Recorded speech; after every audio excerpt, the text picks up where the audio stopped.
Hey, Dr. Kurt here, and I just want to give you a little piece of advice if you're switching from a more traditional healthcare setting into a natural or alternative healthcare setting. And what that is the advice is don't assume medicine has it right. They come out with these mechanisms, so hey, we have heart disease on the rise, we're going to blame it on cholesterol.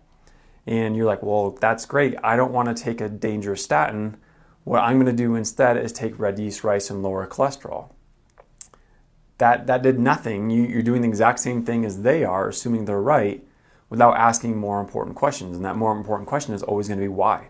Why is cholesterol high? If you're just looking at the what, we have high cholesterol, that's like going up to a burning building or every single fire you've ever seen. Guess what? There's always firemen there. There's the fire department, there's fire trucks, there's ambulances. And so if you show up to a fire every day and you see all those people, at some point you're going to be like, well, guess what? They're the ones that caused this. And that's what happens with medicine is they look at the events and the effects and then blame that as the cause. And from a natural world and from an alternative world, you can't assume that they're right.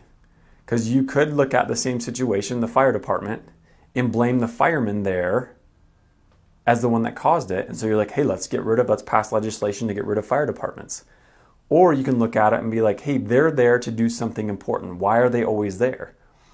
And so when you're shifting more towards natural and alternative healthcare, you have to ask better questions. And so don't assume they're right. And it could be cholesterol, it could be depression, it could be, you name the symptom. They're usually looking at the effect of what's happening and blaming it as the cause. So don't assume they're right with that. Dig deeper, ask better questions. They might have it right, but don't assume that they have it right.